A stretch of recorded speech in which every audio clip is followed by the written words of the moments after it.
Well, let's get started, everyone. Good afternoon, advisory council members. Welcome to our meeting of June 8th. What is this? June 8th, I believe, whatever. June 3rd, that's what it is. Yes, June 3rd. Golly, being at home really gets your dates kind of screwed up. But anyway, my name is Fabian Wesson. I'm the Assistant Deputy Executive Officer of South Coast AQMD. Welcome back to our second meeting of the year. I hope that you and your families and coworkers are doing well during this pandemic and unprecedented times. I know many of you are on the front lines working hard to keep our community safe and informed. So we take this time, thank you for taking this time to join us this afternoon. Want to take a minute just to open up this for a little discussion. You know, we had so much happening with COVID-19, and now the social injustice that happened with George Floyd, it has just been awful. I'd like to take this opportunity now for folks to open up and discuss and say what they might be feeling right now. At least I know you were concerned. There's other concerns. Is there anyone that would like to comment right now?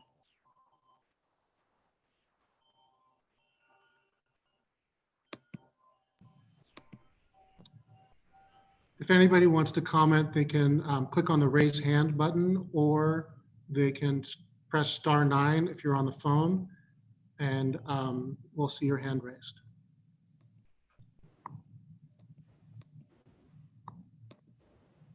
Thank you, Ron, for that. I did neglect to read our Zoom instructions. We have two formats for participation, the Zoom web application as well as teleconferencing. Let's read some guidelines and general instructions for this meeting. These are very, very important, so I ask that you pay close attention. Please silence all of your communication devices, such as your cell phone or your desk phone. It will cause interference, and this will ensure that we don't hear any feedback from your devices. During the meeting, all participants on Zoom except will be placed on mute by the host. That means that you will not be able to mute or unmute your phone manually. Anytime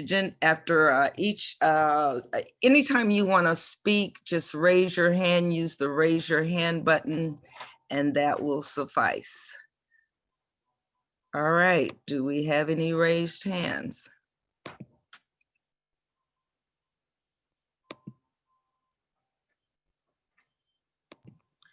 No raised hands. No raised hands? Okay. All right, well then we'll move right along on the agenda. Again, we welcome you all for coming.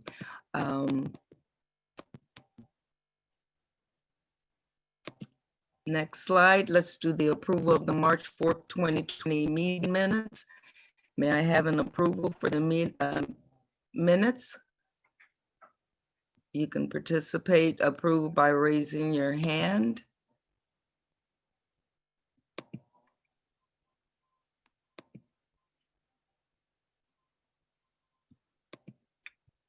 I don't see I see Lisa Hart raising her hand. Thank you, Lisa. I have an approval. May I now have a second for the approval of the March 4th meetings? I have a motion. I'm happy to second that. Thank you. It's been moved in second. Any question? If not, the minutes have been approved. Thank you for that. Next slide. So at our March meeting, we had a couple action items that we needed to take care of. And we did do that for you all. I believe one was for staff to send the draft amended goals to the advisory council for their review and input prior to the next meeting. We emailed those out to you guys on May 15th. And then staff will extrapolate data to show how many auto body shop complaints were received.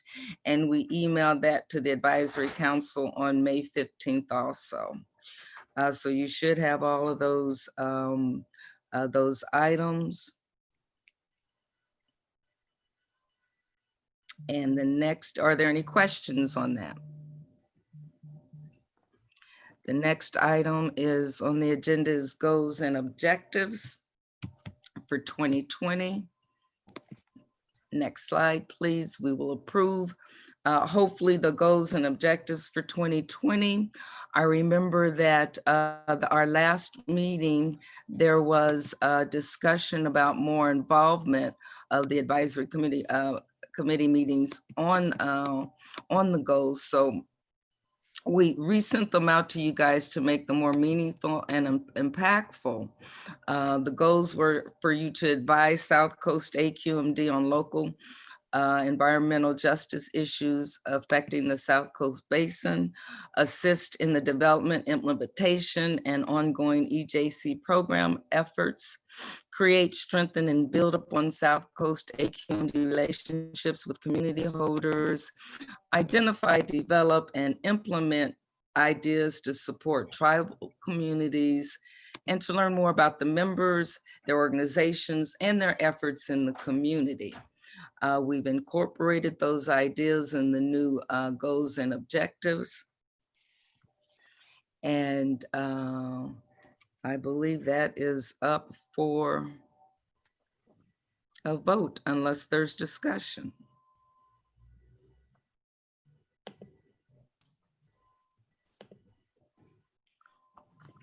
Were there any questions? So I'll entertain a motion to pass the approval of the goals and objectives for 2020. Lisa Hart has her hand up. Yeah, I can make a motion. I wanted to say something, but I can second that first. Well, sure, you can make the motion. And then when I ask for a question, you can say something. Yes. Okay, so I'll Lisa second Hart the made the motion, and do I have a second? Yes, I second the motion. Ada Briseño. Okay, thank you. And question? I like these so much more. I think they're just so much stronger. So thank you, Alicia, if you're the one who worked on them. I have one little change that I would still like to make.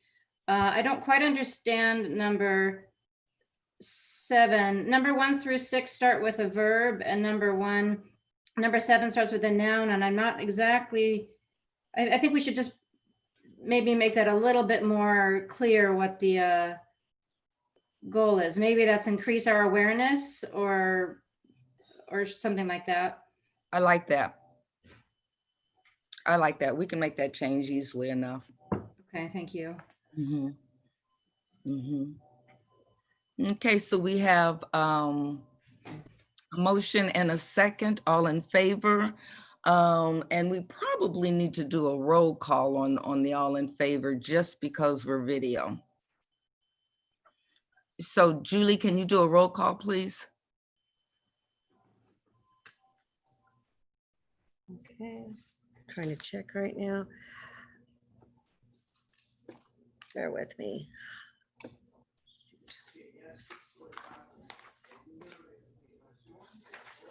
Okay, so for the roll call,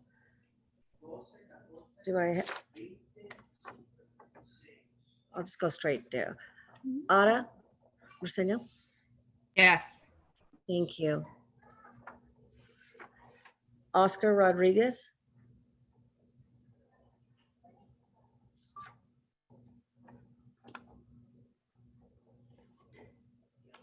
Yes. Oscar, thank you.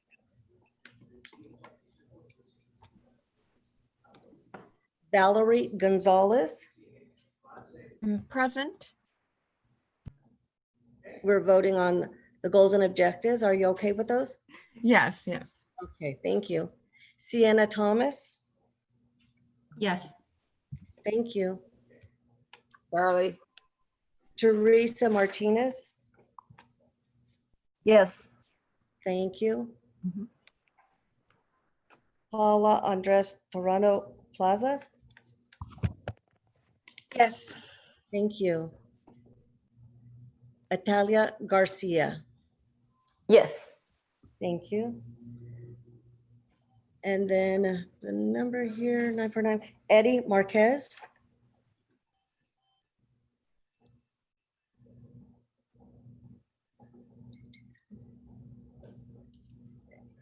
Mr. Marquez? It Anyone? doesn't look like he's on the call. Okay. He unmuted. Okay. I do have 1, 2, 3, 4, 5, 6 members that have agreed with this. Is there any member that I may have missed? for This is voting? Eddie. Can you? Yes, I could hear you, Eddie. We just took a motion. with sorry about regard to the rules.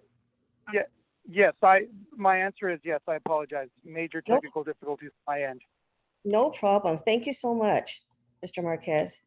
With that, 1, 2, 3, 4, 5, 6. All members present approve the goals and objectives. Fabian, this is Teresa. It would probably be a good idea just to have a general roll call for who is present and not present at this meeting. Good I could go idea. through that right now. If you can, Julie, I have it open. If you want, I can go down the list. Okay. Sandy Bonilla, No. Ada Briseño, Here. Italia Garcia, Here. Valerie Gonzalez, Here. Lisa Hart, Here. Todd Heibel,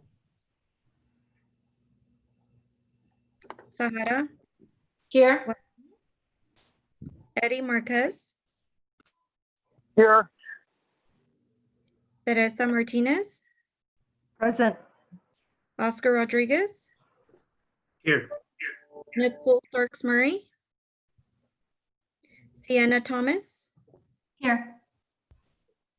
Paula Torrado Plazas, Here. and Rebecca Zaragoza.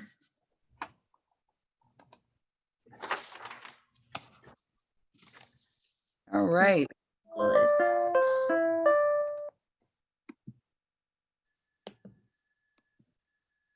Can you all hear me? Hello? We can hear you. Yes. Yes. Oh, good. It says my speaker's not working. Okay. So we're all present. We've been we just approved the 2020 goals and objectives. So next we have on board a treat. Our IM executive officer, I shouldn't say executive officer, chief officer of IM information management will be giving a presentation on our award-winning phone app, something that you should all have. If you don't have it, you should all download it right now as he speaks, before he speaks, or after he speaks. But it should be on your phone today. It is invaluable. Ron Moskowitz, take it away. Thank you very much, Fabian. I'm Ron Moskowitz. I'm the Chief Information Officer for South Coast AQMD. I'm also the Deputy Executive Officer for Information Management. And I am very excited to demonstrate our mobile app to all of you, and I appreciate Fabian giving me that wonderful introduction. If we can go to the next slide, please. So, and we'll go ahead and go to the next slide after this. Thank you. So originally this was our last slide, but I want you all, just like Fabian said, I want you all to download this app while I'm speaking through the PowerPoint. And this way, towards the end of the presentation, I'm actually going to do a live demo, and we're going to do things a little bit different, probably a little treat for all of you. So we'll see what the actual app in motion. So the way to get the app, if you don't have it already, is you can point your phone camera app at the QR code, which is that little box in the middle there, and it'll automatically pull up the website to download the app.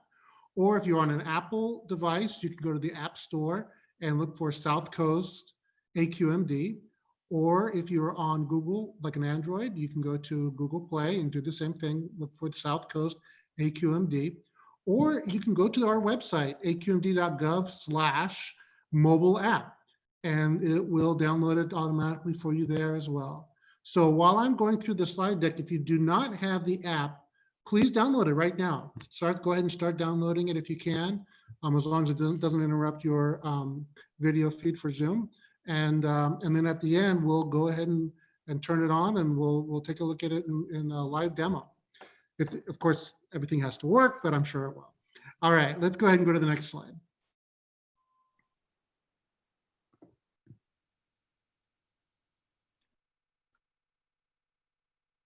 Okay, so this slide coming up is basically showing you all the different phases that the app actually goes through. When I developed this app, I wanted to make a all-in-one app. So not just give you the air quality index, but I wanted to make sure that, if you're going to look at the way things are outside, you can take a look at the weather, the temperature. If you have a fuel efficient vehicle, you can look at the map to see where a charging station is. You can connect with South Coast AQMD for any events. I'm going to go through all of these with you. So this is just a photo of all the different pages that the app has. So let's go to the next slide, Paul. And so these are some of our top features. The first thing that you'll notice in our app right away is the air quality index. So it has a localized air quality information, which this will give you important information on what is the air quality outside. So what does it tell you? Whether it's good enough or not to go outside and maybe go for a walk or stay inside. Maybe the AQI is not good. Maybe you're traveling for the day and you're planning on going to a different city in the South Coast. So you can check that out and see if it makes sense to go there today or not. Inside, school teachers to keep their students inside, and for doctors to keep their patients, so give them information. Like I mentioned earlier, it also gives you the weather background, and I'll show you that as well, and it's animated, so it's pleasing to the eye. I wanted to make this really user intuitive, really very easy to look at, very easy to read, and so you get all your information that you need. Also, again, I mentioned earlier, if you have a fuel efficient vehicle, like a hybrid or electric vehicle, or even hydrogen vehicle, you can actually set your preferences to that and connect to our map, and it'll show you where the nearest station is so that you can get a charge for your vehicle. And I'll go through that as well. And recently, we actually deployed a fully translated version of our app into Spanish. So we're really excited about that as well. Let's go ahead and go to the next slide, Paul. In addition to giving you the AQI and giving you all the information about where fuel efficient vehicles are and the weather and everything like that, you can also directly access the South Coast AQMD information. So we can show you what's happening by all the different calendar events that we have. We also live stream our events, so you can do that as well. And you can see announcements, which I'll show you later on in the demo, where if there's anything that any message that we want to get out to the public, or any notifications, alerts, like a wildfire or a health alert. Let's go ahead and go to the next page. And we support a lot of devices. So almost every Apple device from the 5S all the way up. And we support the iPads, we support Apple Watch. So if you have an Apple Watch, you can get your AQI wherever you're at in the South Coast, and also a lot of Android devices. So if you have an Android, just go to Google Play, download it, and you should be good. Let's go ahead and go to the next page. So here's our timeline of what we actually did in the last couple of years. We started in 2018, and actually we started developing the product in the summer of 2018. And within 4 to 5 months of development, we actually released it in November of 2018, which was a big milestone. So we not only developed it, but we tested it out. And once we released it, people just started downloading it. We were getting rave reviews right away. as soon as we released the Apple version, we were already starting to work on the Android version, and a lot of people were already asking us to develop that right away. So we did, and by May of 2019, we released the Android version. And in December by 2019, we added some major enhancements, which included alternative fuel enhancements. We got the Spanish version out in December, and also the live streaming option as well. And as we go into the 2020, by the fourth quarter, we're looking to transition into a gridded AQI, air quality index. And then by 2021, a 24-hour air quality overview. And after that, we're looking at complaint submissions and an integration into our Find application. So in the last 2 years, we have gone from 0 to 100 and so quickly. It's really amazing. And we're very proud of our app, obviously, but we've also been recognized by a number of organizations and a number of people of how powerful our app is to their lives. We'll talk a little bit more about that later. Go ahead and move on to the next slide, please, Paul. Thank you. So we believe that our air quality app is just simply the best on the market. Not only does it give you the AQI, but it gives you a whole lot more information. It's intuitive. We have over 20,000 users that have installed the app. For a government app to have 20,000 users it's really unheard of. So especially in this short amount of time. So we're really excited about that. We also have it's very highly rated. So, and there are a lot of people that may not like government, but they sure like our app. We've got 4.8 out of 5 stars on the App Store and 4.6 out of 5 stars on the Google Play Store, which is really, really high rating for any app, regardless of your government or not. And we're also well known by the public. We've been featured on Univision, ABC News, NBC News. We've been written up in a number of magazines and newspapers. So we're just very excited about the success of our app. And we hope, obviously that you're excited to use the app and give us some feedback too as well. Let's go ahead and go to the next slide, please. And here's some of the feedback that we've gotten for some of the users that are already using it. You can read these on your own, but they've given us 5 stars. And really the main thing that we're hearing is that this has improved their lives. It's given them, information easily to determine whether or not they should go outside or how to plan their day. And so, a lot of people have asthma. A lot of people are concerned for their kids. And like I said before, like doctors concerned for their patients. Is it going to be a day that, you should stay inside? So they use our app to make this decision. And we're just so excited about the feedback that we've been getting. Let's go ahead and next slide, please. Within just 6 months of us releasing the app, we received an award from Government Technology Magazine for our innovation. And we're just so excited. And featured here alongside of me is Zen Chen to my right and Jimmy Lee to my left. And then the Government Technology Magazine spokesperson. And so Zen and Jimmy have been just incredible on this project. Both of them have expertise in not only project management and application development, but also in air quality. And they've been with the organization for a number of years. And I'm just very proud of them and the rest of the team. Let's go ahead and go to the next page. Okay, so here we're going to actually do a live demo. So I'm going to turn my phone and share the content, and hopefully it will work. Okay, hold on just 1 second.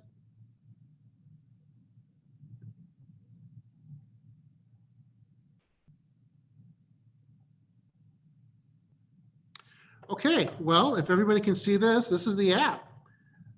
And if you notice right away on your screen, you probably can't see because of Zoom's, maybe it's not moving quick enough for you, but the background is actually moving. So depending on whatever the weather is, it's animated. So if it's raining, you'll see raindrops. If it's windy, you'll if it's cloudy, you'll see clouds. All that stuff. So right now it's just showing Malibu, and it's showing that it's it's a pretty clear day. And the big circle in the middle, that's the AQI. That's the main purpose of this map, which is to show you the air quality. And right now that AQI is 63. So 63 is moderate. So if it's in the green, that means it's good. If it's in the red, it's hazardous. 63 is kind of close to good. It's, you know, something to think about. So as that dial goes up, you really want to be concerned about the AQI. If you notice also at the very, very top, you'll see a plus button. I'm going to press that plus button. And what that allows me to do is it allows me to add places to see where I'm at. So I'm just going to put in Mission Viejo. And if you notice, as I'm typing, it already starts showing me all the places in South Coast that begin with MISS. So I'm just going to choose Mission Viejo, which is one of the zip codes. I'm going to choose the Saddleback Valley. And I'm going to say, yes, I want to receive alerts on this because I'll show you that feature as well. And so as it's adding Mission Viejo, it's pulling all that information for the first time. And I'm going to scroll just by using my thumb to the bottom, which is where Mission Viejo will be, because that's the last thing I added. And there it is, Mission Viejo. So Mission Viejo is 74, which is a little bit worse than Malibu, but still not too bad. And so if you notice also on this screen, you'll see that it shows that the air quality is moderate. It shows you when it was updated last, which is at 12 p.m. It shows you the main pollutant. And there's a handful of pollutants, and this one happens to be ozone. And then also below that, we're showing you the weather, which is the temperature. It's sunny and it's 86 degrees. The wind, 3 miles per hour, the humidity at 40%, and also the UV index. Because, you know, if we're going to go outside, you want to know what that UV is going to be. Maybe you should put on some lotion to protect yourself, which you generally should do all the time. Also, you'll see that it'll show you the forecast for the day. If I clicked on that, then it'll show you, if I scroll down a little bit, the hourly forecast, which is new. So I'm going to click on the hourly forecast, and we have this nice forecast of what today is going to be in Saddleback Valley. And you can see that basically between now and about 8 p.m., it's moderate, but then it'll go back down to being good. So I'm going to go ahead and go back. And I'm going to go back. Oh, one thing, if I click on that 74, which is the AQI, if I click on that and I'll look down, and you'll see that the main pollutant says that it's ozone. But if I scroll down, if I say more details, sorry about that, more details. And after I see more details, I'm just looking at two screens. There we go. You'll see as I'm scrolling down the different pollutants that we're monitoring. So we have ozone, we have particulate matter 2.5, we have nitrogen dioxide, we have carbon monoxide, and we have particulate matter 10. And you'll see that the different values for each of them, and the highest value is where the AQI is. So that's going to be right now in the Mission Viejo 74, the ozone is really high. Particulate matter seems to be creeping up as well, but the rest of them seem to be pretty good. So I'm going to go ahead and go back. And then one other thing on this page, I'm going to show you at the very top. It says edit. So I'm going to click on edit, and you'll see the list of all the cities that I've listed. Now, I put a lot of cities in because I'd like to see what the AQI is everywhere. And of course, I'm testing the app all the time. So you may only have 1 or 2 cities in there, but I put a lot in there. But what you can do here is if you take any one of these, you can actually remove by pressing the minus button. Let's say I remove Cyprus, and I can hit delete, and that removes it from it. I can also, on those 3 bars on each one of them, I can hold it down and scroll it, and I can actually move cities up and down on my screen. So let's say I added Mission Viejo. You remember it was at the bottom. I'm going to now move Mission Viejo at above Malibu, because I could probably afford Mission Viejo before I can afford Malibu. So go ahead, and you can see that. And I'm going to hit done. And then if I go to the top, you'll see the Mission Viejo there now is above Malibu. So you can configure your screen that way, which is a really exciting feature. Okay, the next one is the map. So at the bottom of the screen, if I click on map, you'll see that it actually gives you a full map of the South Coast area that we're monitoring. And I can zoom in using my fingers to see any of these areas that I want, and they're all color coded to show you what the AQI is in those areas. And if you notice at the top, you'll see that it says air quality. That gives me the air quality map. If I click on fuel, it actually will show me where I'm at, and you see that little car there, and all the stations that I can charge my vehicle. And I put in that I have an electric vehicle. Well, you can put in, let's say you have a hydrogen vehicle. It'll show you all the different hydrogen stations that there are closest to you. So and I'll show you how to configure that in a minute too. So if I actually click on just one of them, and it says that it's Fairway Ford, here's the address. It's got one outlet. And you see that little white arrow. If I click on that, it'll actually open up the map and give me driving directions from where I'm at to the station so I can charge my car. So as simple as that. And I'm going to go ahead and I'm not going to press go now because I don't need driver directions, but I'm going to go back to the map. And that's our map, which is really exciting.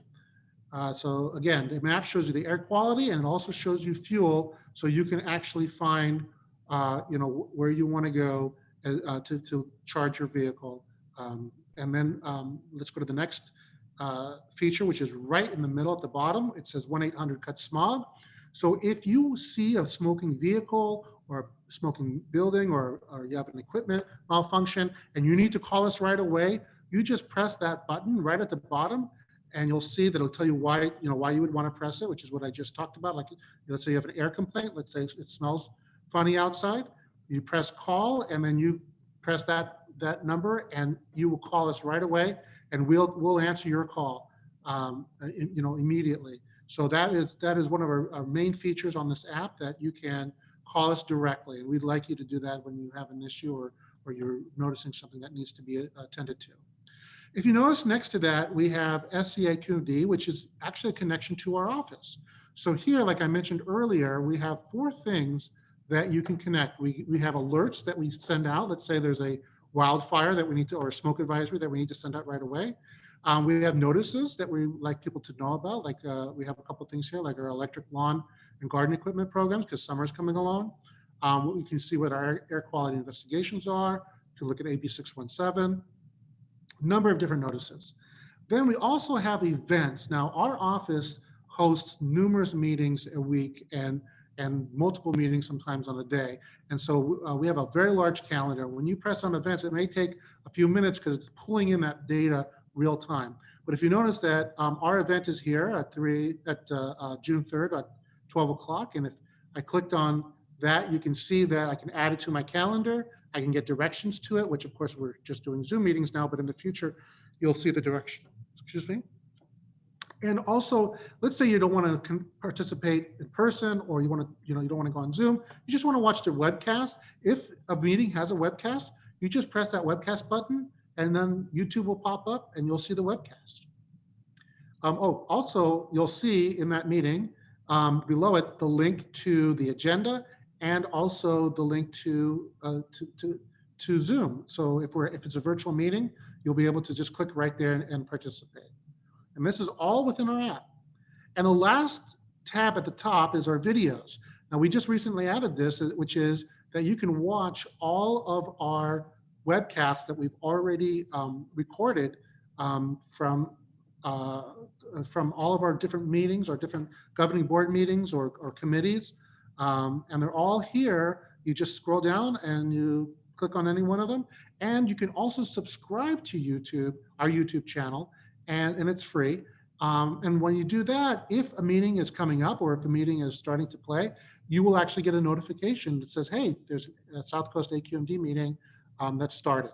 And so we're really excited about that as well. Okay, so now the last tab at the very bottom is our settings tab. So the first thing that you'll see is the enabled location services. This will allow the app to actually locate where you are. So when you're using the app, you want to make sure that this button is green.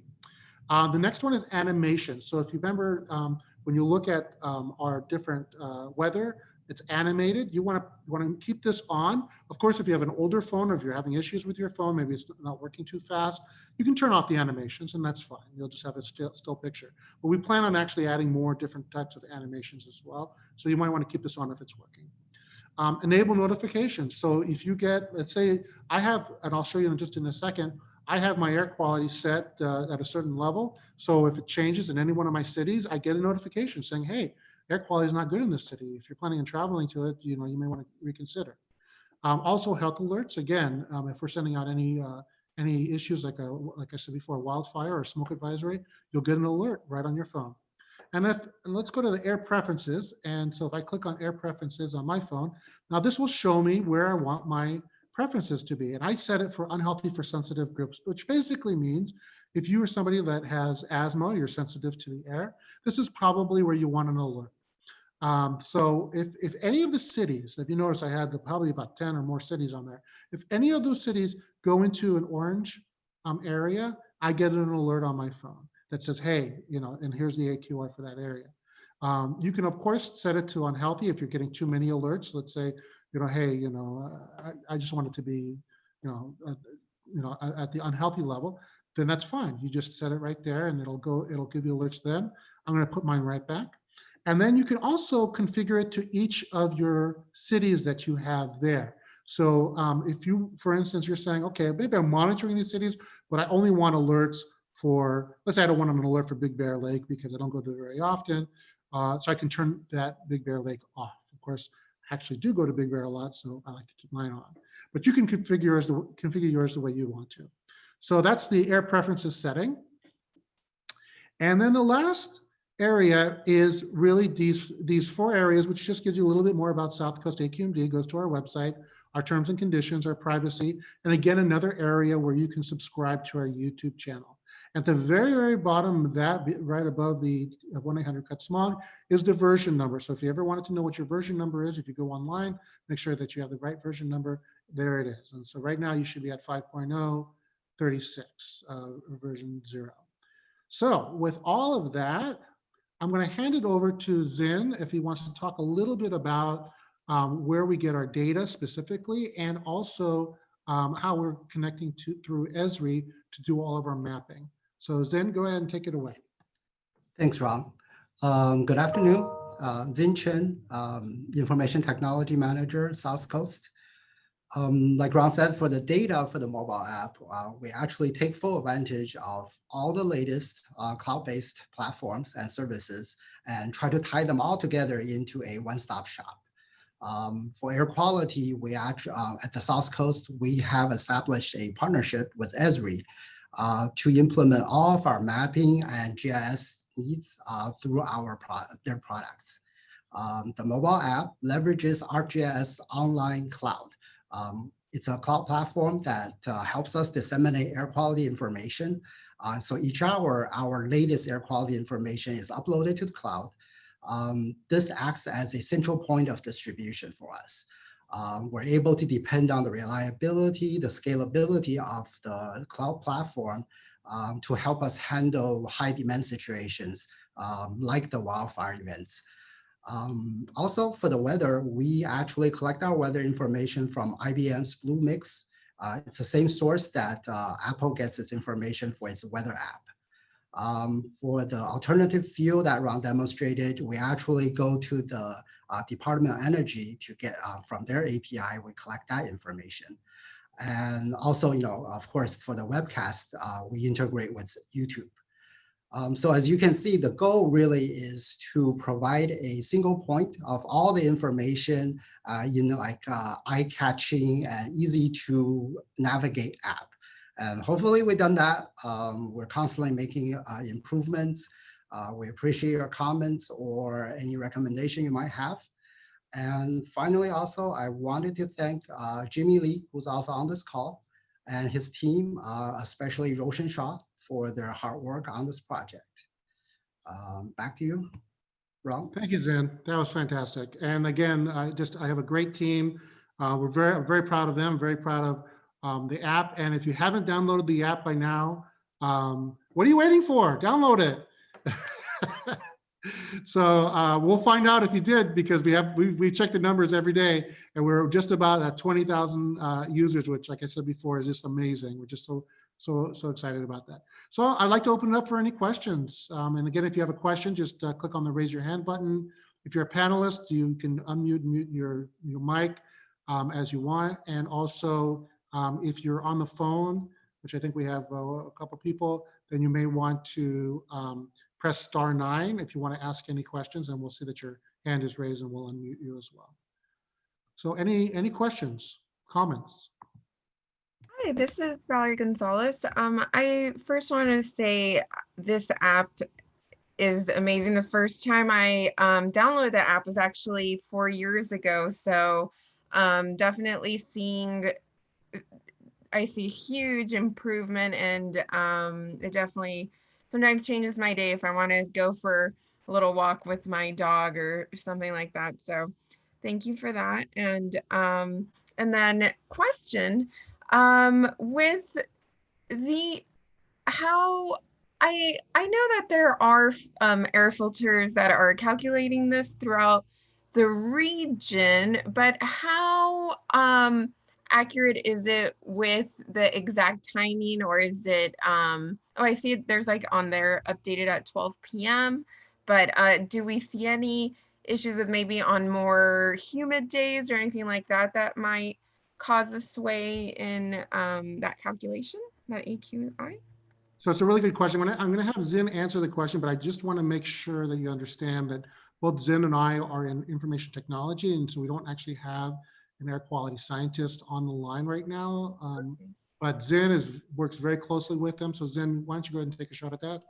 Yeah, so actually, so you're right, the information is collected hourly, and we do calculate the AQI based on the concentrations in real time. So it is calculated every hour in real time. So what does that mean? Also, then you're right. If on a very humid day, the air quality, the instrument is affected, or it causes an out of range number or something, it does get affected, and we might actually end up showing that information right away because we're trying to get the latest information out so quickly. However, our air quality scientist team and the monitoring group are constantly monitoring, and they have algorithms that checks for anomalies, and they will generally correct that within an hour or so. So sometimes you will see a number spike, and then within the next hour or so it will go back down. Right, and I, both Zin and I, when that happens, because we're also monitoring it, we communicate with each other and make sure that we're talking to the scientists as well. And if you're ever concerned about it, you can always call the 1-800-CUT-SMOG number, and we can, of course, let you know what's going on to the best of our ability. And I do want to make a comment before. You also said that you downloaded 4 years ago. Yeah, there was an app that was created many years ago, and it wasn't, it wasn't working. And so it only did one thing, which is, show the air quality, and the location services weren't working. And so when I came on board a couple of years ago, I took this project and I said, you know what, we're going to build it from the ground up.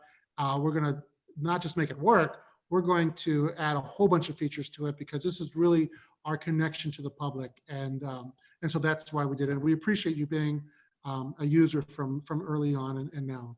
And we also appreciate your comments. Thank you. Did you have any other follow-up questions?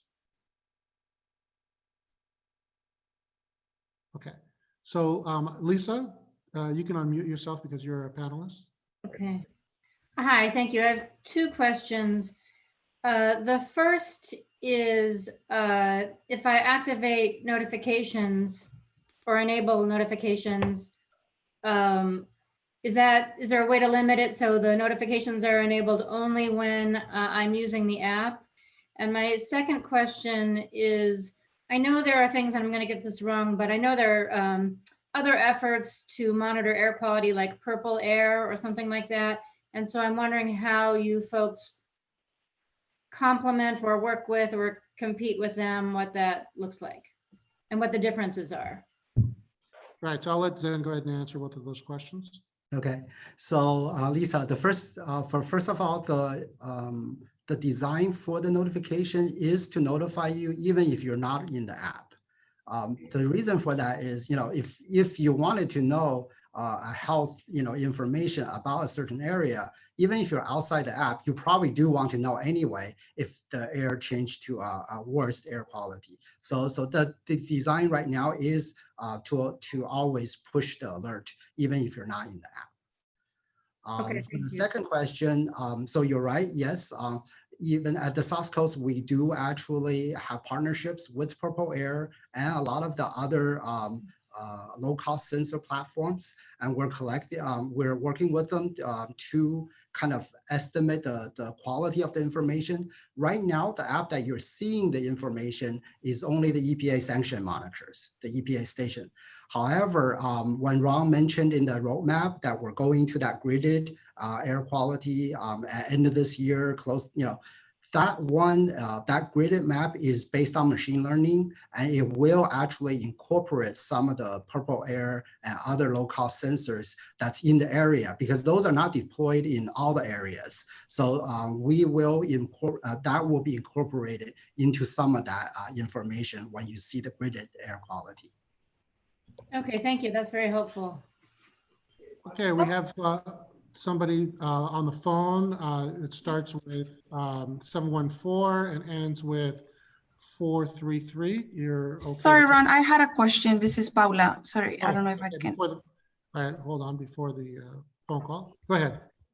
Yeah, this is Paula from PSR, and I think the app looks great, and thank you so much for all the advancements. I think it's very friendly, and yeah, I appreciate that. My question, I know that the AQI is specifically attached to the emissions on criteria air pollutants. And I'm wondering, I know that South Coast AQMD has access to the emissions inventories. And I know this might be just the next step for the app, but it's a recommendation for how the community can best utilize the app. Is alerts on when emissions are going above thresholds around communities that are living within 500 feet of an environmental hazard. And I don't know if that data or that coding is there yet, but it's so that we can give community notices, alert systems, or tools that can help them protect their health if it is at risk of exposure.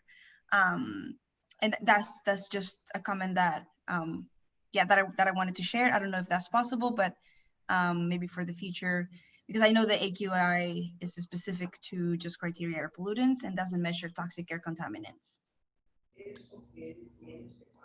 Right. Zen, you want to talk a little bit? So yeah, so actually, Paula, yeah, thank you for the recommendation. We'll definitely take that in as part of the future improvements that we can make.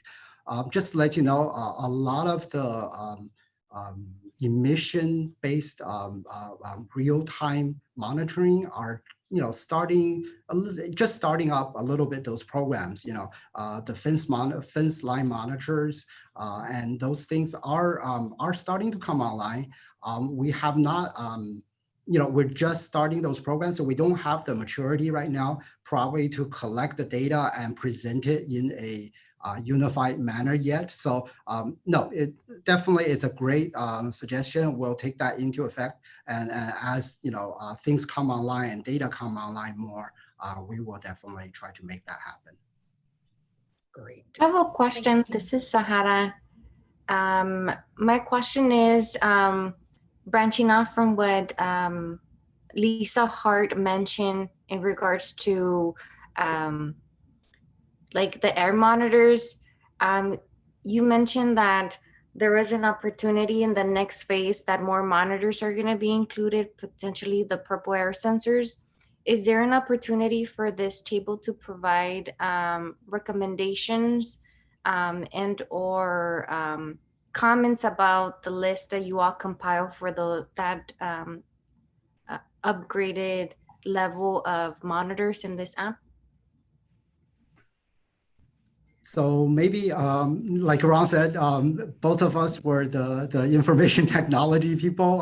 So we are just the ones presenting the information, but we definitely understand what your question is. And yeah, we'll take that into our consideration. And it's a complex modeling that I don't even pretend to understand for that.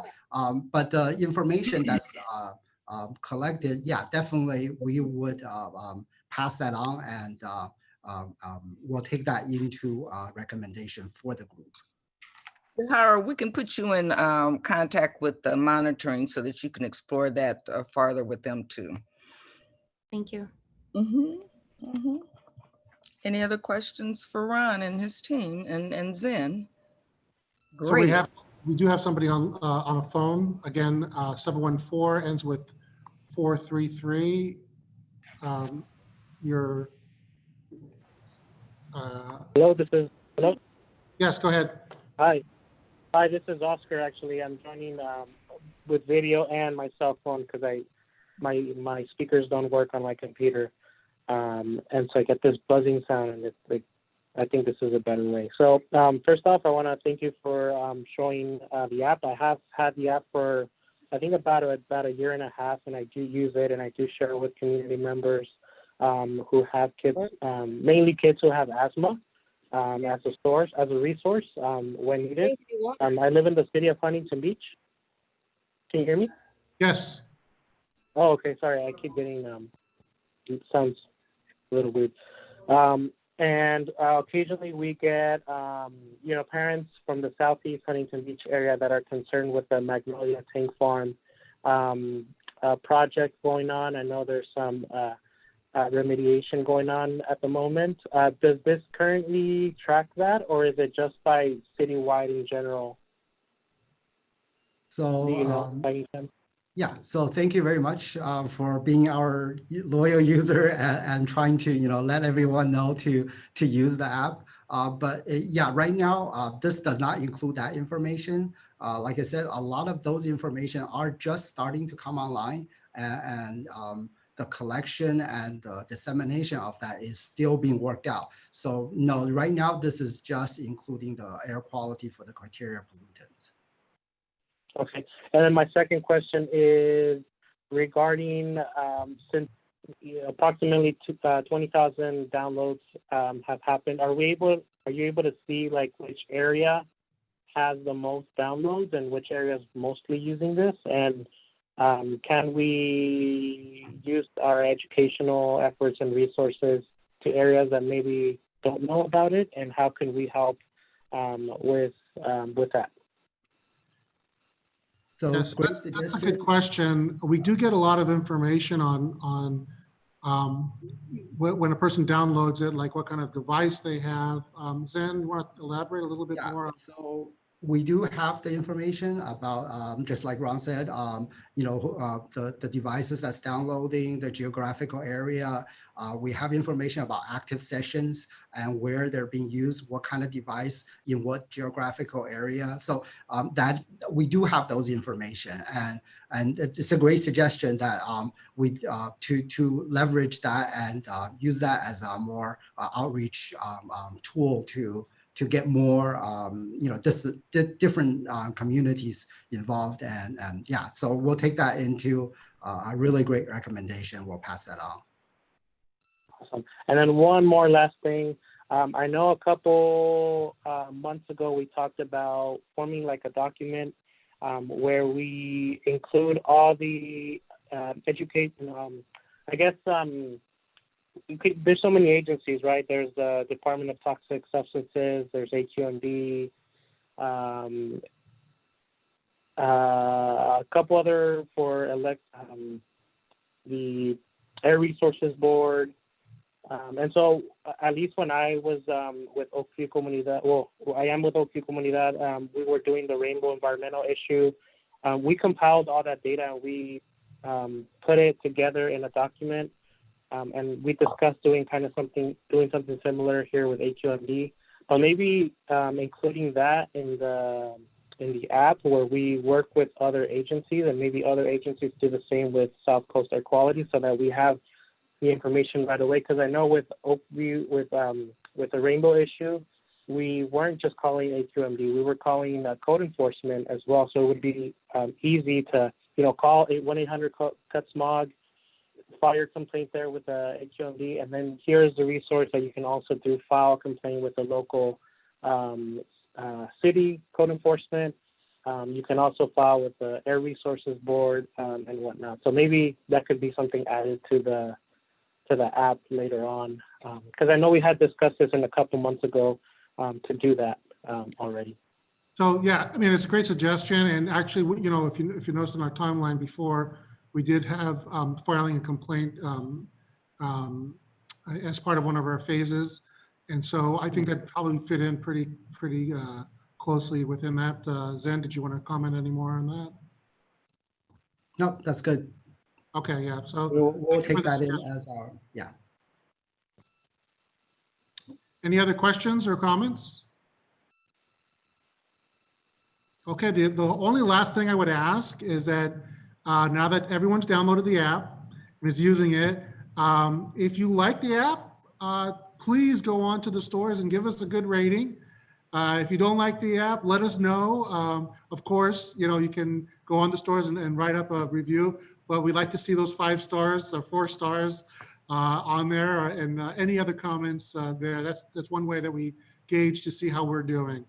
You can always connect with us directly through this group, and Fabian can pass along my contact information if you'd like to reach out to me directly. And I appreciate the opportunity to give a demo. And again, I want to thank Zen Chen and Jimmy Lee for their work on this app and for attending today. Back to you, Fabian. You're muted. How do I, oh, I'm not muted here. I guess I must have muted myself. You're good. Oh, you're mute. You were muted. Now you're muted again.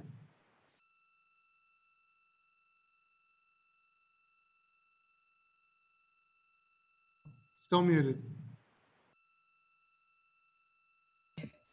There you go. Okay, so thank you, Ron. Thank you, Zen, and thank you, Jimmy. We really appreciate that. I actually, this is terrible. This is the first time that I followed the app with you piece by piece. Wow, it does a lot. I was surprised. I've checked my air quality. That's it. I don't have an electric or hydrogen car, and that's it. That's great. No wonder it's award winning. So we appreciate it. Any questions, guys, follow up. We can put you in touch with Ron and his team. No problem. Appreciate you guys. Thank you. Thank you. Next on the agenda, we have our own Lisa Hart. Lisa, how are you doing?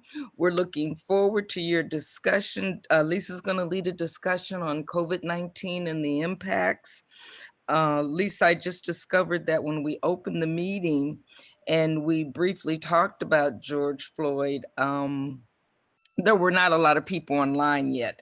So if there's still a desire, you know, to have a conversation or to have some discussion, we can do that when you finish your discussion. But at the very least, at the end of the meeting, I'd like, if you guys don't mind, I'd like to impose and take a 30-second moment of silence for the victims of COVID-19 and George Floyd and all of the victims before him, and unfortunately, the ones that will be behind him still.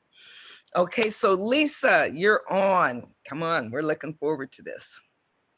Thank you, Fabian.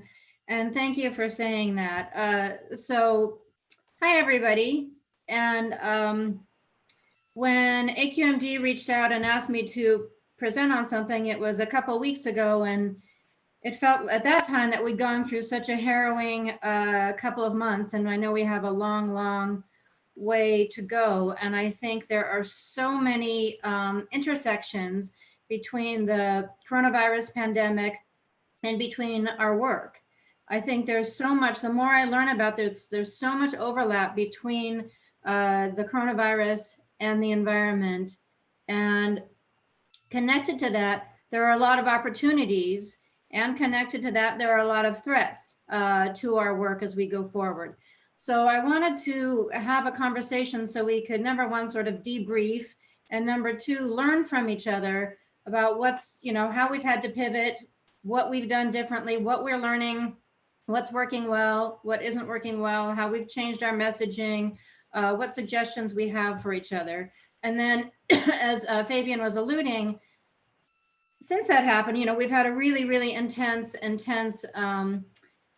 week. And for me, that's a second layer, or I guess a third layer on top of everything else, because once again, there are so many interconnections and so many parallels and so many threats and so many opportunities. So that's very big and broad. And I can certainly share more of my specific thoughts, but I'd really love to hear from all of you folks, because I know we've all been in the trenches, so to speak, but each with our own experiences and insights. And I'd just love to hear what you folks are thinking about this. So now is the time that we talk. Raise your hand. Don't be shy. You have to raise your hand, or can you just talk? I think you can just talk, most of you, right? You can unmute yourself for Yeah, you panel. can just talk. Yeah, I like an open discussion. Yeah, that's what would be easiest, I think.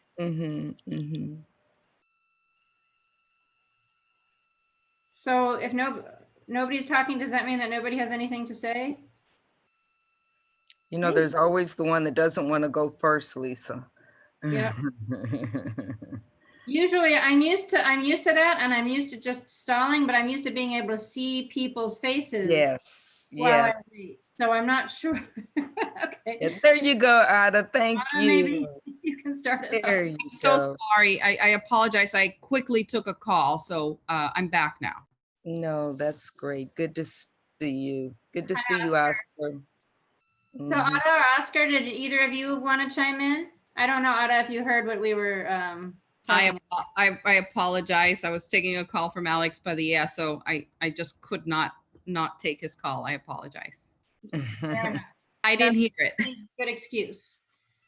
And actually, I realize you're in a different situation with the whole, so we were talking about the impact of the coronavirus and the pandemic on our work in the environmental movement and in environmental and social justice. And I realize you are probably in an unusual situation because you're working with hotel unions, which must be impacted in an entirely different way. So I was asking people how we're affected in ways that can further our work, and how we have, what the opportunities are and what the threats are, what we've learned, what parallels we've seen between the coronavirus pandemic, environmental challenges, the climate crisis, and now also the events of the past week with George Floyd and et cetera, et cetera, et cetera. And am I spotlighted for everybody? You are for me. I would much rather we have a gallery view. Can we have a gallery view, please? Sure. You're gorgeous, though. Oh, dear. That's one of the funny things about all this Zooming. Okay, I can't even get my screen back to how it was. Mine is in gallery view now. Mine is not. Let's see. Oh, who's highlighting her? Oh, cancel the spotlight video. Yeah, no, I think it's canceled. Thank you. Okay, there you go. So maybe I should ask folks one-on-one if each person can take a turn and say what this has done for their work, or maybe I should start by talking about what's happened on my end. Maybe I'll do a little bit of talking about what's happened on my end, and then maybe I'll just actually pick on people. Yeah, because I could talk the whole time, Lisa, but I want to hear from you guys. So for me, the first couple of weeks were really, really, honestly, I just kind of walked around in a stupor around my apartment and listened to a lot of news. And there were things that I was supposed to be working on. As I think I've mentioned to some of you folks, we have a grant to help promote EV adoption in the central and eastern part of Los Angeles. There was obviously no way I could be promoting that. It would have seemed so tone deaf and so irrelevant at that time. So we couldn't make much headway on that. And also I had in my proposal, I had said we would do ride and drive events. Well, those aren't happening. And as every day the news was changing, right? And so you might plan for one day and then the next day was different. And it was like that over and over and over again. And most of the projects I was working on ground to a halt. Like I'd say that week of like March 11th, everything just stopped, which was really pretty freaky. And then I ended up applying for a grant that we didn't get, but that helped me rethink things. I started absorbing more and more of the news and learning about things that I didn't know. I now know that lots of public health experts have been predicting something along the lines of the coronavirus for for a long, long time. This was not a shock to them. And that's one of the parallels for me. It's not a shock to them, but they didn't have the pulpit. They didn't have the, enough of a bully pulpit to let a megaphone to let everybody know about it. And I feel very similarly and very frustrated regarding the climate crisis. I'm not going to be surprised when these things happen, and other people will be. And I'll be like, I tried to tell you, which is not going to feel very good. So that was one of the first parallels. And then I started learning that the coronavirus, and you probably all know this, is in fact connected to the climate crisis. Maybe not the climate crisis specifically, but to our environmental challenges for sure. It's really due to, as far as we understand it today, industrialization and encroachment of civilization on previously uninhabited wilder areas. And as we do that, and as we do that more aggressively, we are getting into areas where there are viruses that had no contact with humans previously. And the piece that is more directly connected to the climate crisis is that as the climate changes, as our air changes, as our temperature changes, as the environment changes, different vectors and different germs are becoming more or less prevalent. All our ecosystem is just completely becoming out of whack. And so more things, like we have the West Nile virus here, which is more connected to probably the climate crisis as temperatures change.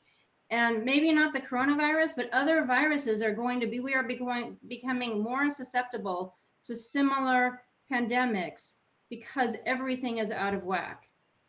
And honestly, I keep thinking about, the uprisings and everything of the last week.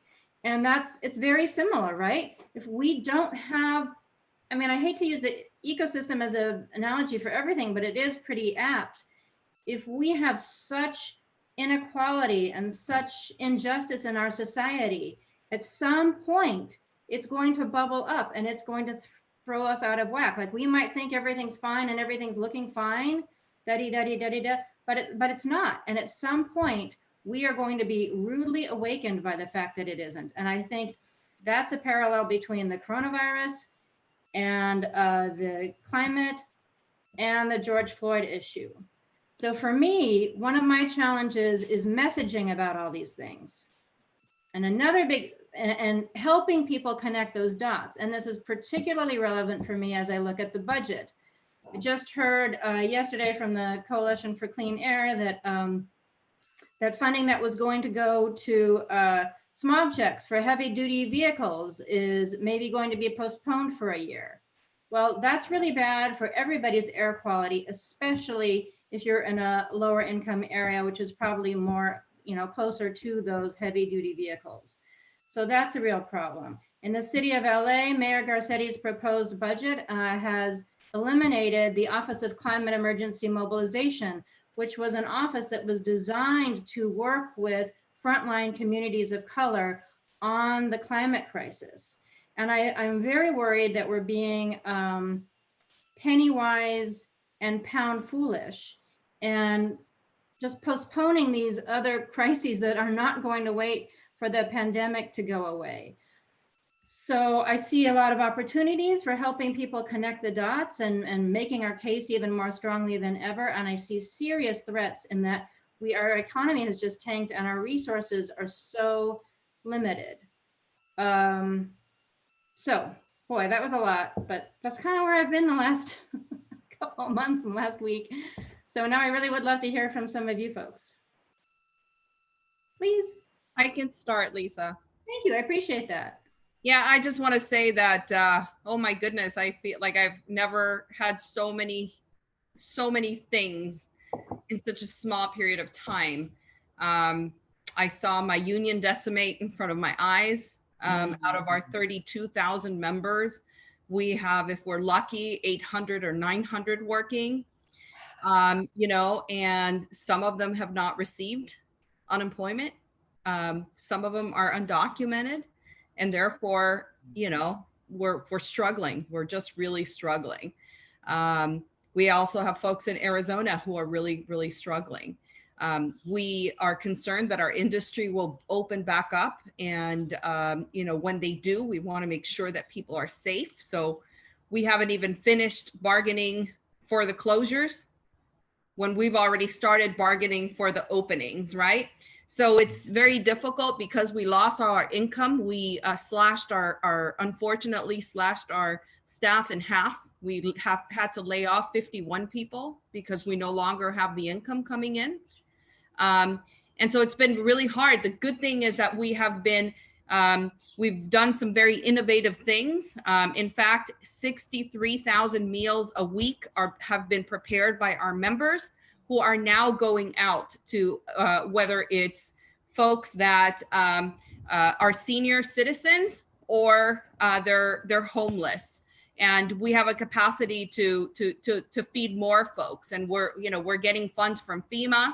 And we've been, we've been one of the contracted, by the state and also the county to put our expertise in place. We represent cooks and dishwashers and room attendants and, across Southern California and Arizona. So we're challenged, but we're trying to figure out how to support our communities at the same time. We have fed, maybe 12,000 families ongoing since the pandemic has happened multiple times. And those are our members and the rest of the community as well. So we're trying our best. Healthcare has been extended. I think I may have said that until September for folks, but we're working hard to figure out how to make it just a little bit easier through these trying times.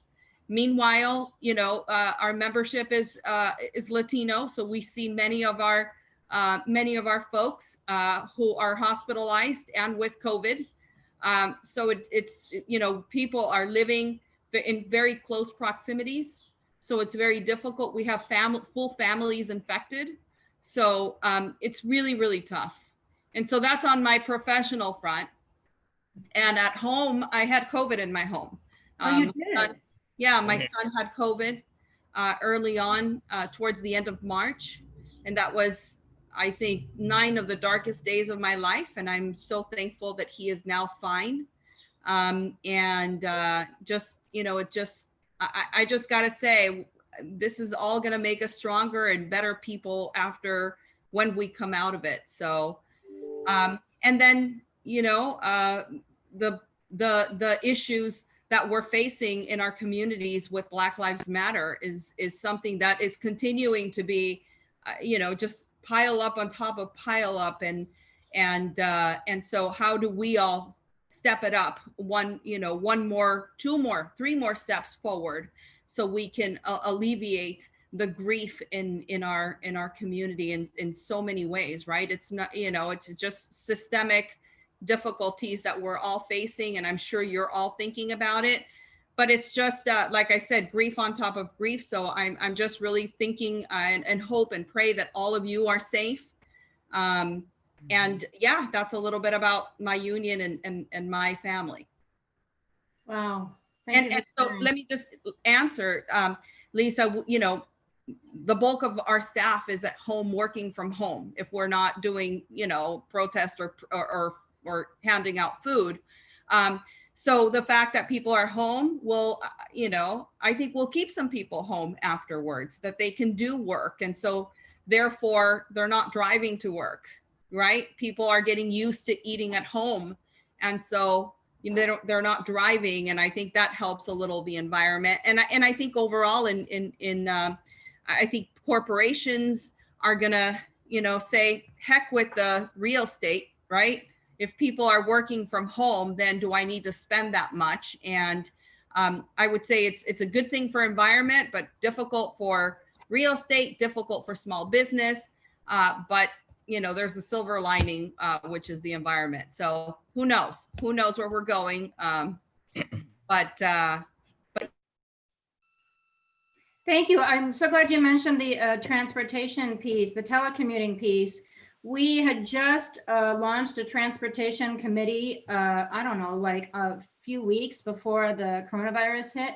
And it turns out, we already knew the chair's real passion is telecommuting, So that's been a pretty good fit. We've actually talked to some folks at AQMD and are planning on talking to CARB, and we've talked to folks at the county and at the city about how to leverage this moment, because it's true. I think so many of us will not be going back to work, or not going to back to work as often or in the same way as we did before. And once again, it's all a system. It's going to have some negative effects, certainly on the, corporate real estate. There are going to be some challenges, but we do really need to reduce the number of cars on our roads.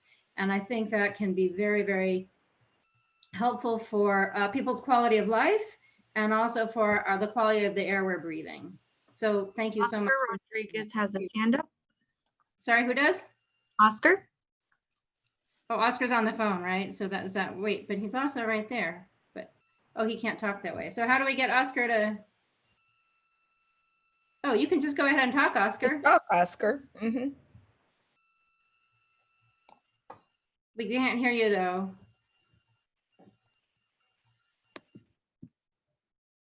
Okay, can you hear me? Can you hear me? But now we can hear you twice, I think. You have to, yeah, just one or Okay, the other. how about now? Perfect. There we go. All right, yeah, sorry about that again. My computer, I need to do some modifications to it. So I want to thank AQMD for opening up this space. It's been very, tough situations going on around the country, but also that hit very close to home. I am very privileged enough to work from home and a couple of days come to the office, but a lot of my friends and family don't have that privilege. So I do want to outline that. We've been doing food distributions out in Oakview, and I think the COVID-19 virus has really outlined the discrepancies and injustices that exist within our systems. I don't think that we have talked enough about them yet, and I think we're starting to have those conversations with the murder of George Floyd.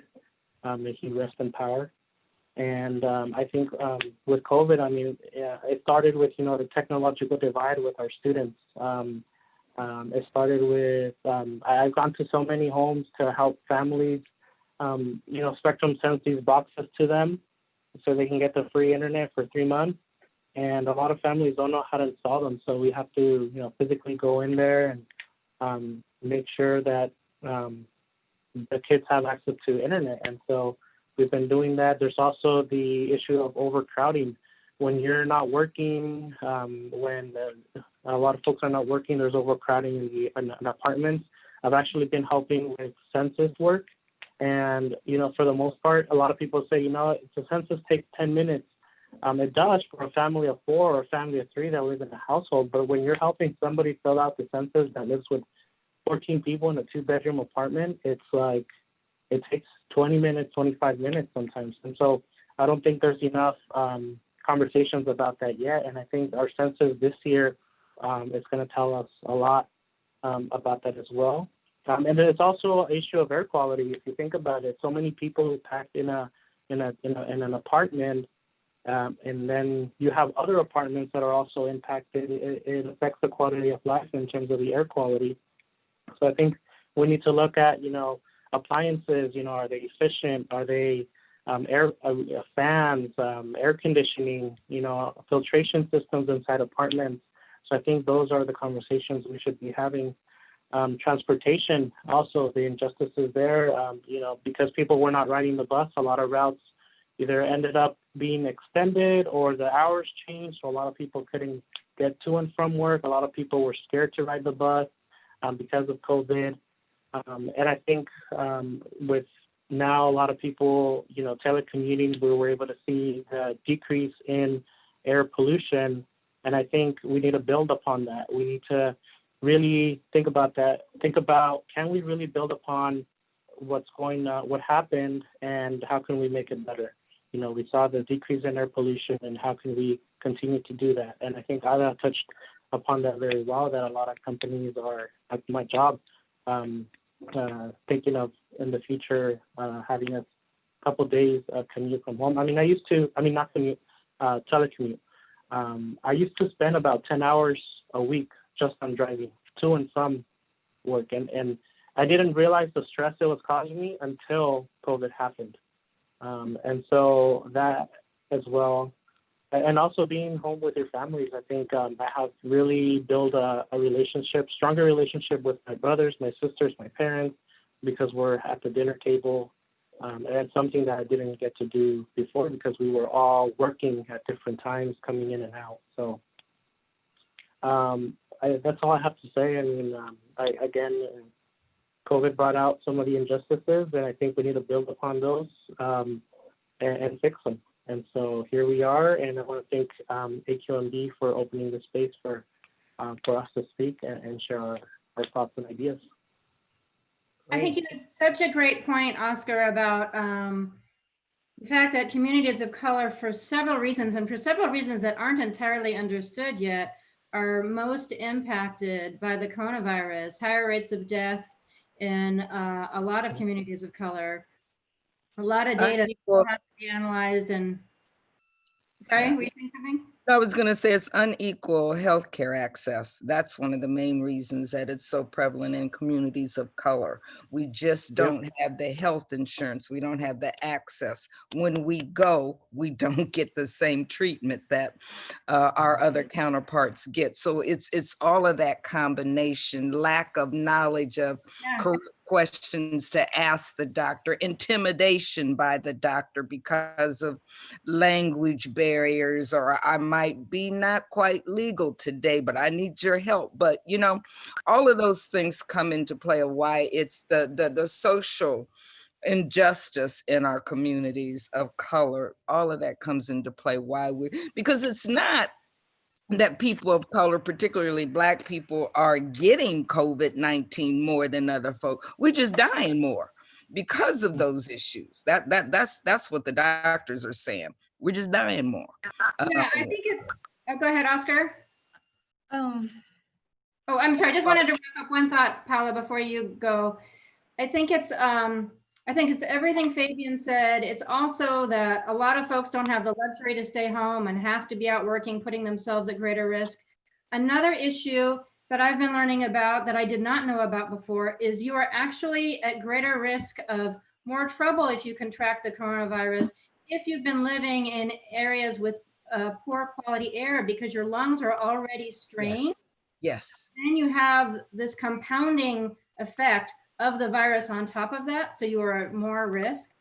And I just wanted to thank Oscar for highlighting the whole fact that we have this issue with communities of color, which is, you know, exacerbating a problem we already had.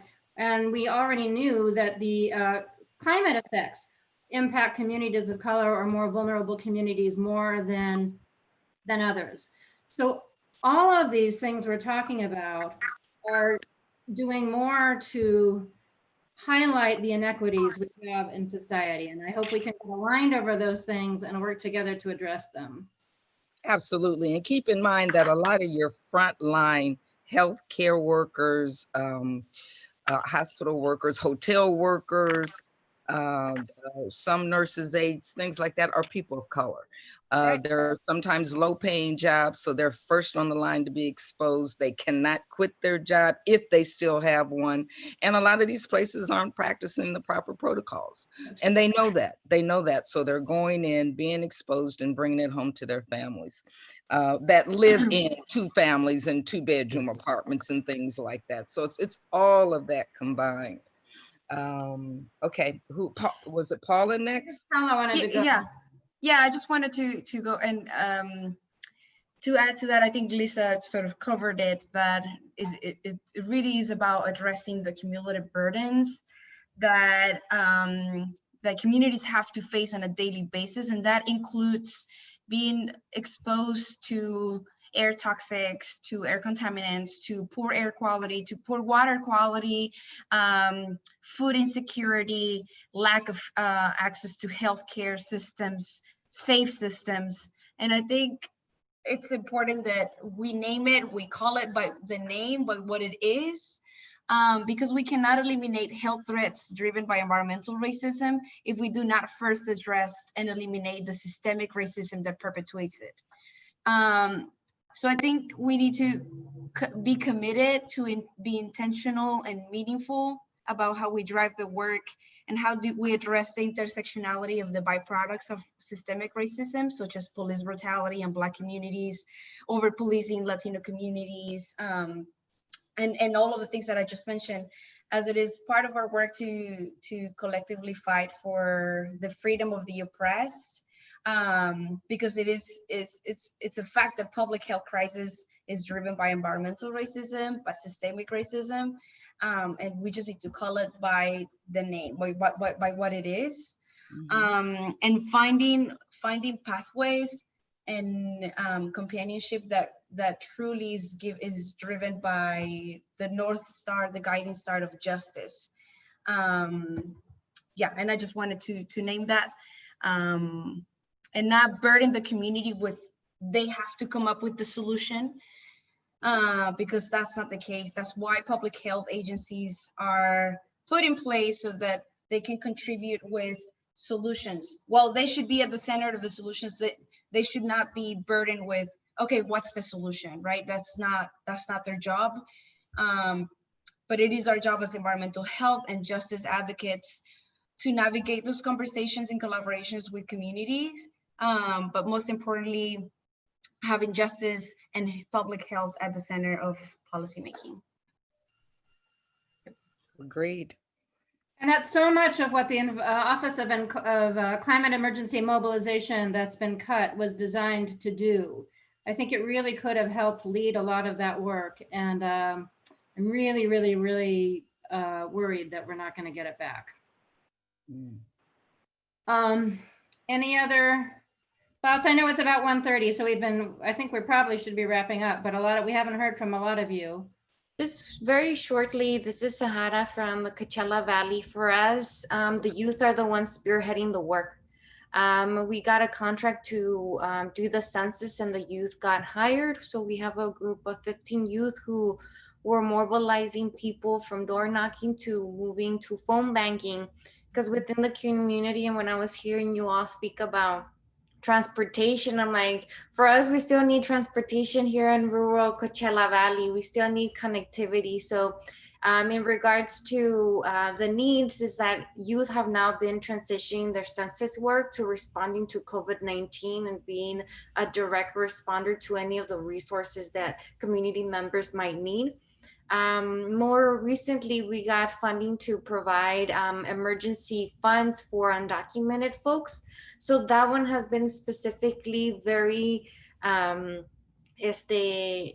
requiring a lot of work, because we don't want for people to self-expose them so much out in public. So we're trying a different tactic in protecting all of their contacts as much as we can.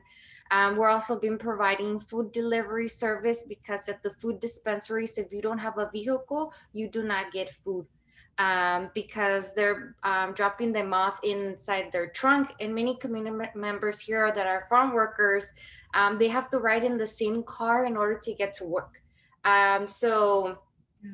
It's been very difficult for these individuals, one, to be safe while they're going to work, two, get food because they don't have a car.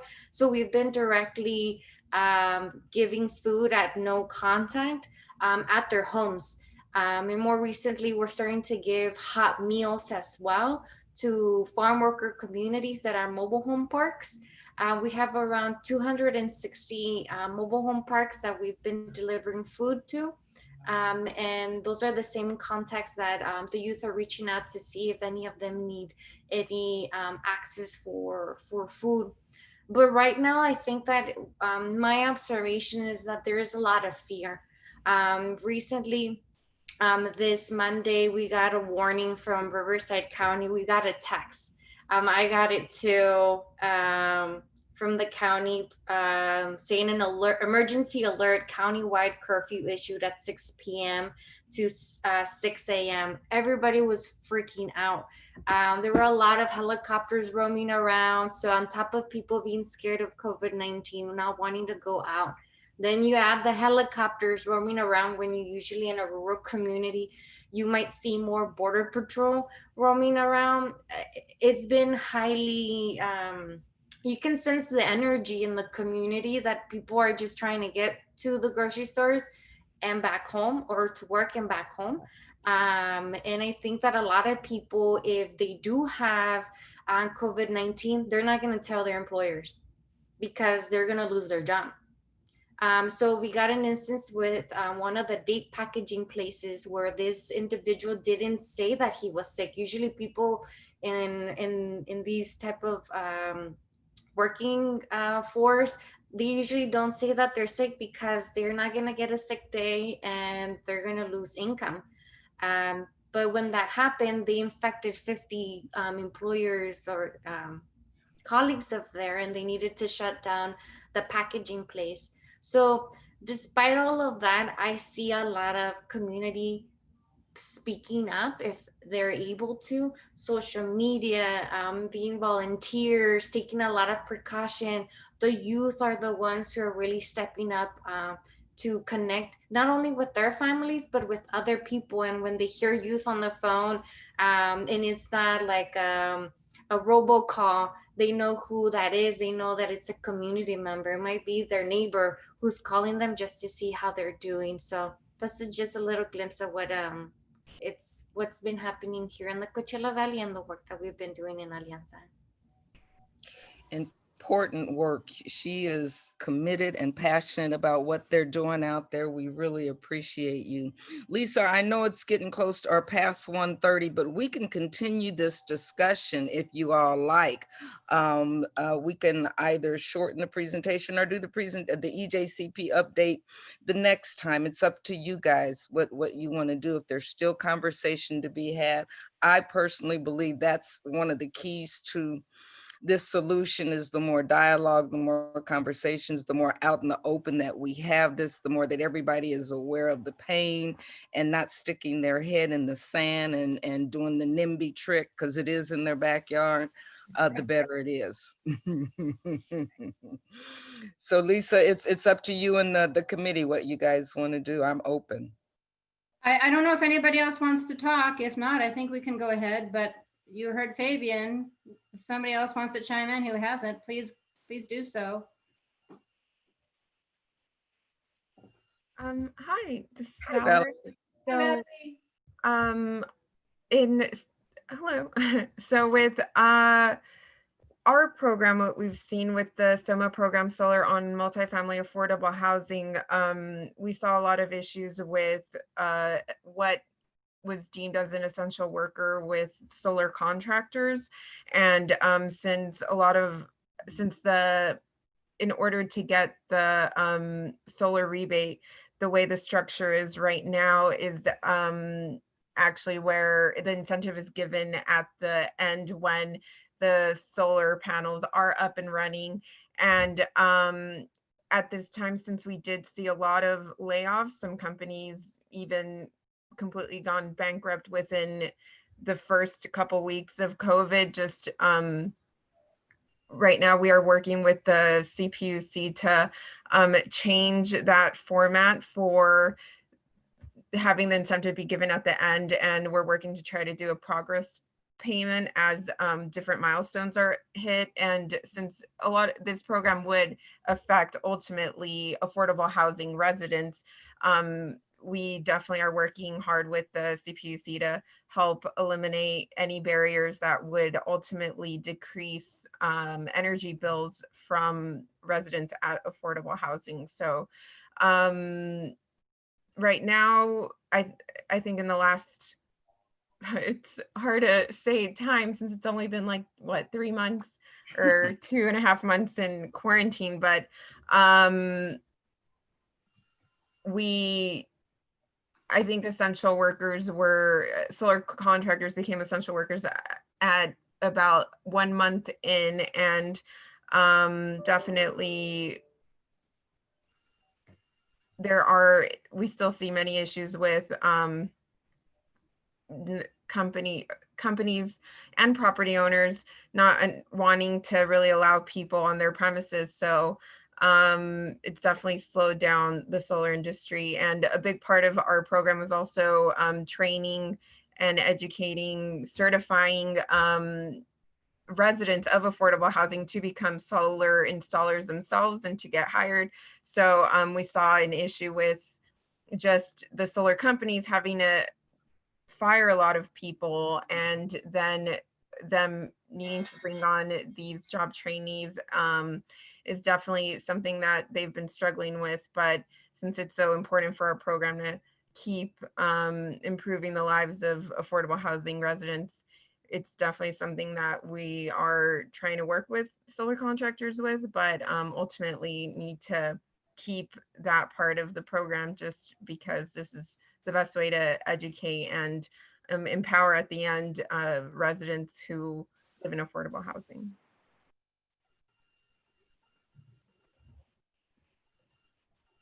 Oh, Miss. Thank you, Valerie. We appreciate that input.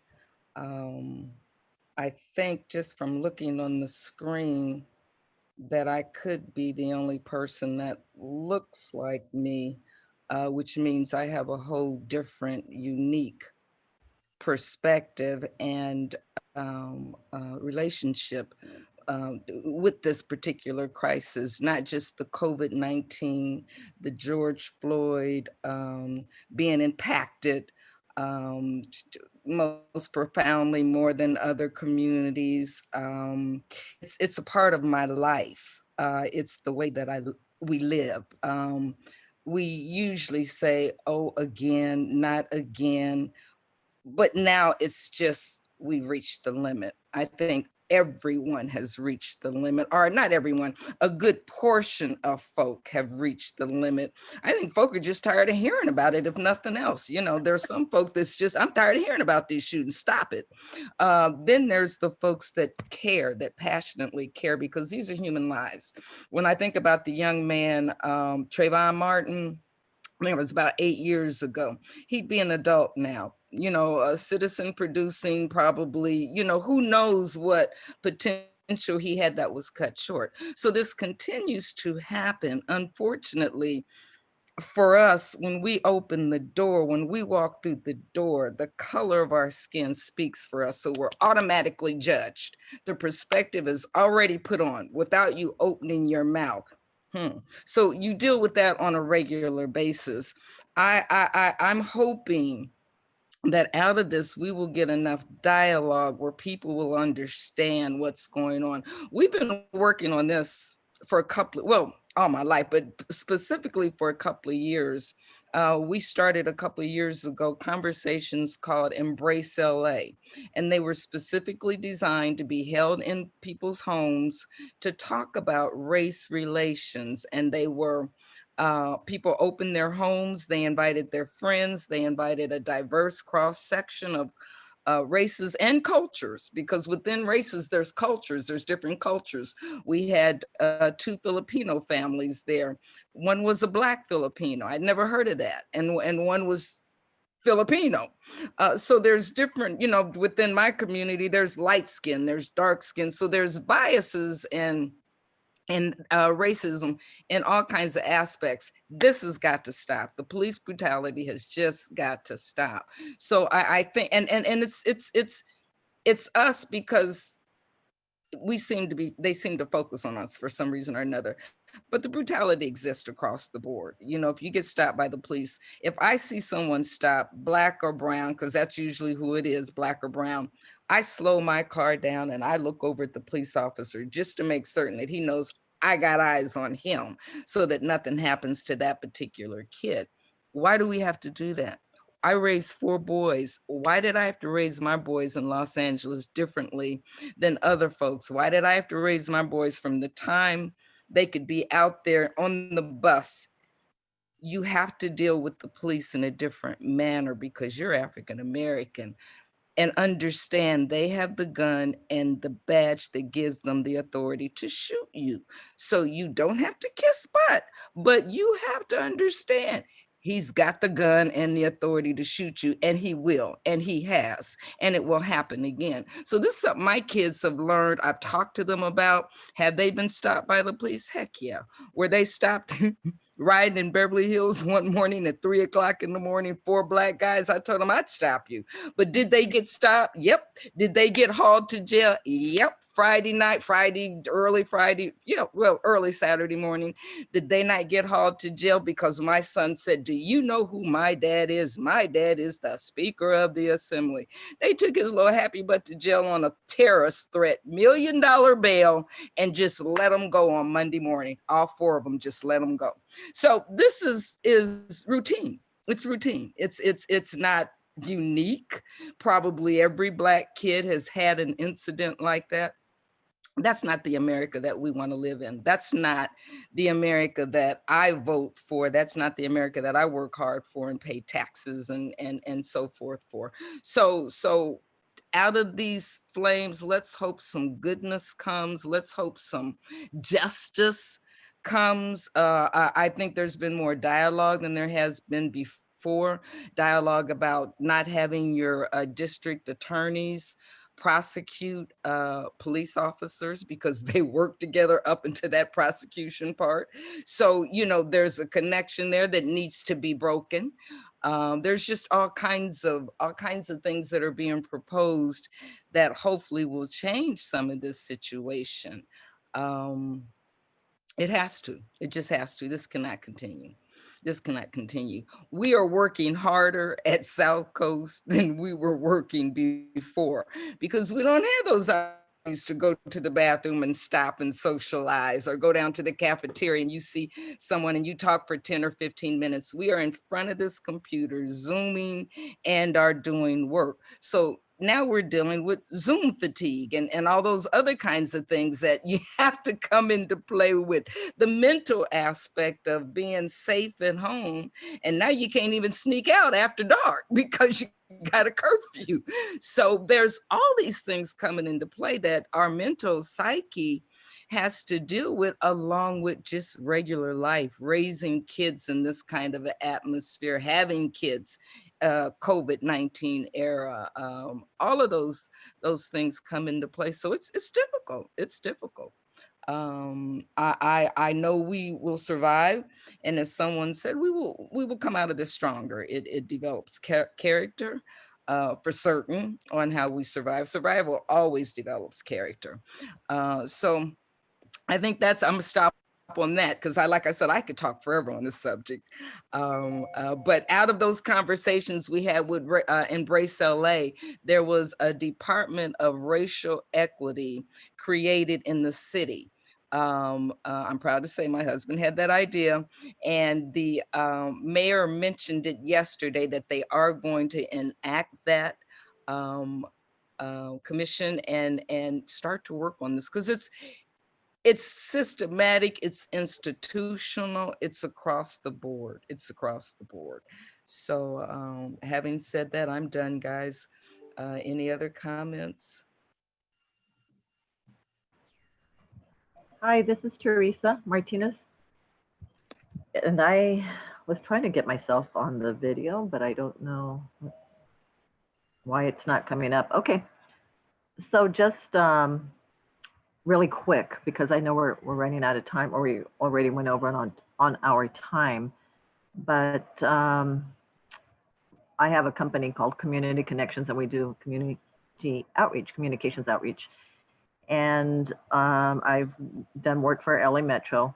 And as you know, things are a little bit different now with LA Metro, and we're going to be switching over to more of online social media apps and all of that, instead of going out and reaching with each of the individuals in the community.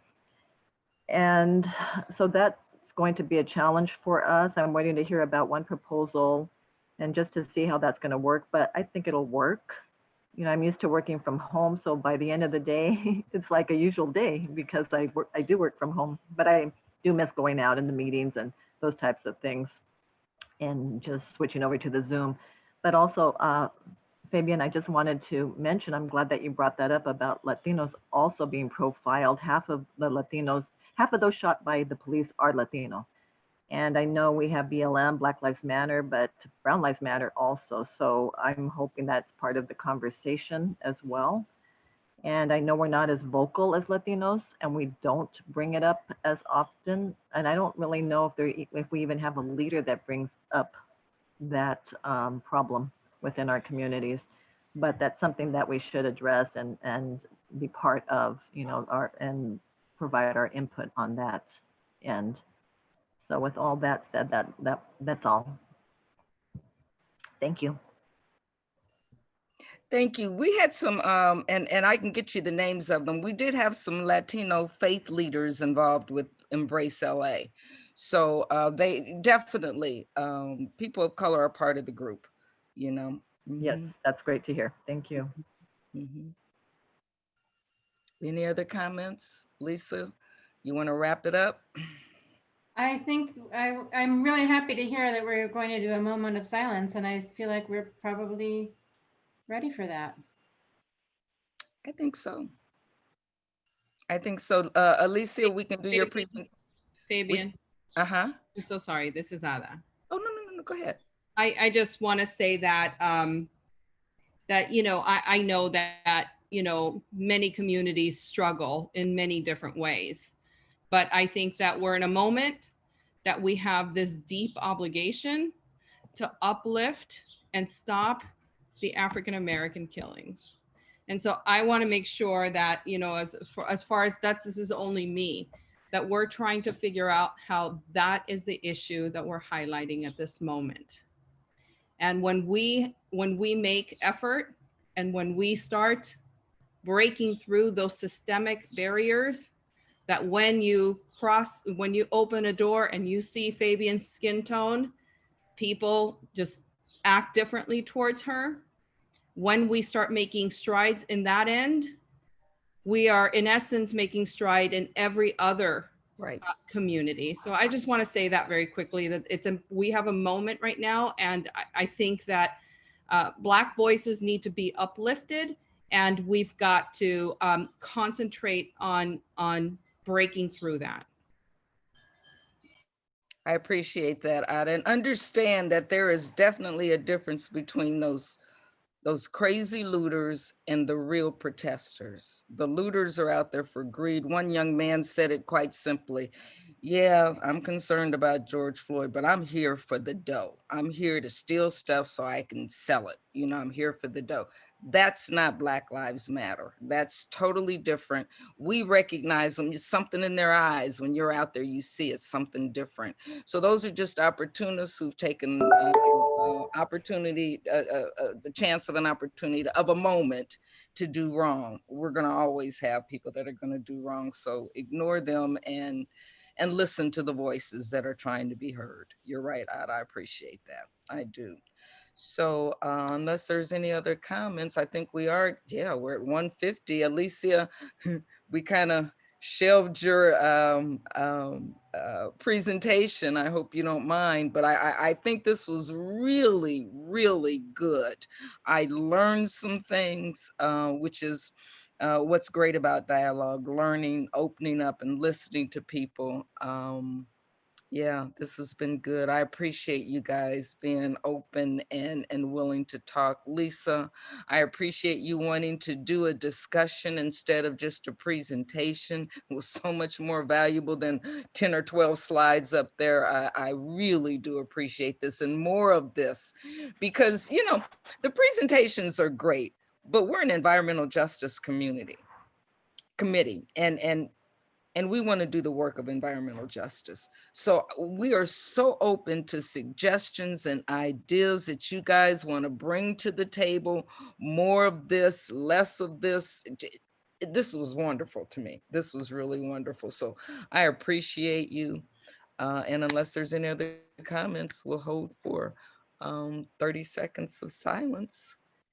And I don't see any raised hands. So 30 seconds of silence for all of the COVID victims that have lost their lives, the families that have lost their family members, the ones that have been sick and family suffered with them and worried and just did not know, but they survived. There's a reason, there's something else on this earth for them to do. And for George Floyd and his family. and all of the other families that have suffered the same sort of loss. We all know our time here is limited, but to lose it that way is just, it's just not right. So with that said, 30 seconds of silence beginning now.